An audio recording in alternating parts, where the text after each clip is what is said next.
L'économie positive, c'est une économie qui a, à mon sens, pour ambition, non pas de produire de l'argent, mais de produire du bonheur ou du bien-être.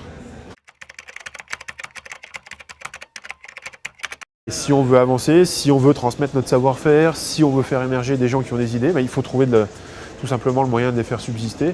Et moi, c'est le parti pris que j'ai amené avec White Touch, c'est-à-dire que finalement, mettre ma notoriété et mon savoir-faire et le réseau de talents avec qui je travaille comme capital de quelque chose qui devrait faire émerger à terme, je l'espère en tout cas, un véritable label avec des gens qui travaillent sous ce label.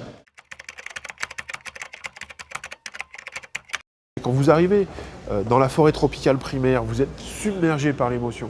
Pour nous, c'est évident qu'il faut protéger la forêt.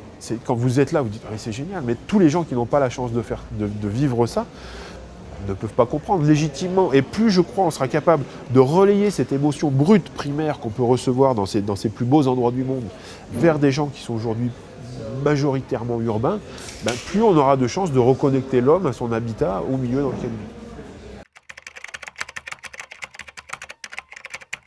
C'est toute l'ambition du cinéma, c'est d'aller chercher le particulier pour parler de l'universel. Le singulier est la force des manchots empereurs qui sont obligés d'être en couple pour résister parce qu'ils n'ont pas d'autres moyens. Enfin, on sait qu'évolutivement, ils n'ont pas le choix. C'est vrai que les arbres vont nous emmener dans une autre réflexion, mais qui pour moi est extrêmement intéressante. C'est-à-dire que pour moi, ce qu'on est en train de découvrir, je n'ose pas appeler ça l'intelligence végétale, parce que c'est probablement autrement qu'il faut la qualifier, remet à mon sens en cause la prépondérance auto-proclamée de l'espèce humaine sur la planète. Et se poser cette question-là, de toute façon, c'est salutaire. Je suis parfaitement philanthrope, je suis humaniste, je suis tout.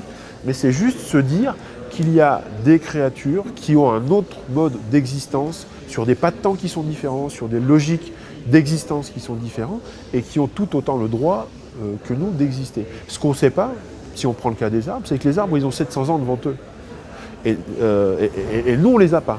Et c'est sûr qu'au petit jeu qui va survivre et qui ne va pas survivre, je sais bien qui va survivre et malheureusement, ce n'est pas nous. Et tout le problème pour moi, c'est de ramener l'homme au cœur du débat, puisque le problème, il est encore une fois pas pour les arbres. C'est vraiment aujourd'hui l'espèce humaine qui doit prendre en charge son destin pour exister dans une planète raisonnablement vivable, tout simplement.